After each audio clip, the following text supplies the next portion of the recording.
Mwanamke mmoja aligundua jambo la kushangaza baada ya kifo cha mama mkwe wake. Ndani ya mwiko wa zamani aliokuwa amepewa kama urithi, kulikuwa na ufunguo uliofichwa kwa siri. Mwanzoni alidhani ni ufunguo wa kawaida tu ambao mama mkwe alikuwa ameuficha. Hakutilia maanani kabisa. Siku moja alipokuwa akizungumza na rafiki wa zamani wa mama mkwe wake, aligundua ukweli mkubwa. Aliambiwa kwamba mtu yeyote angepata ufunguo huo ndiye angerithi utajiri mkubwa wa siri ambao mama mkwe alikuwa ameuficha maisha yake yote. Siku chache kabla ya mazishi ya mama mkwe, wakili alisoma wosia wake mbele ya familia yote. Pensheni yake pamoja na vito vyake vyote viligawanywa kwa wanawe wawili. Mwanamke huyo aliachiwa mwiko mmoja tu wa zamani. Watu wote wakaanza kunong'ona na kumcheka. Shemeji mkubwa pamoja na mume wake walimdharau waziwazi. Walimwambia ahifadhi huo mwiko, kwani huenda utasaidia kupika kwenye chakula cha familia siku zijazo. Mwanamke huyo hakubishana nao. Alichukua mwiko wake kimya kimya na kurudi nyumbani akiwa umeumia sana moyoni. Miaka 7 iliyopita, mume wake alifariki dunia. Siku 3 baada ya mazishi, mama mkwe wake alihamia kuishi kwake.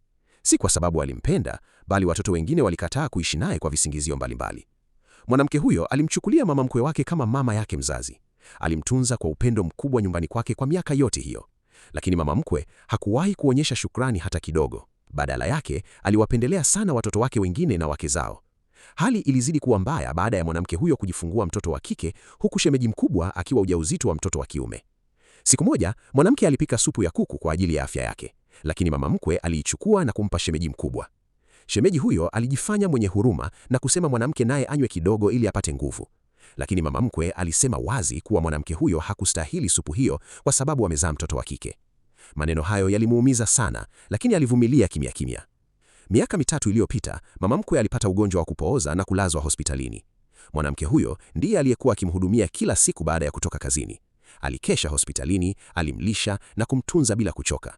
Watoto wengine wa mama mkwe walikuwa wanakuja mara chache sana, lakini bado mama mkwe aliwapa pesa nyingi kila walipokuja. Hata wauguzi waliona hali hiyo si ya haki. Walimsifu mwanamke huyo mbele ya mama mkwe, wakisema alikuwa mkwe mwema sana. Lakini mama mkwe alisema kwa dharau kuwa kumhudumia ilikuwa wajibu wake tu. Licha ya mateso yote hayo, mwanamke huyo hakuwahi kuacha kumtunza.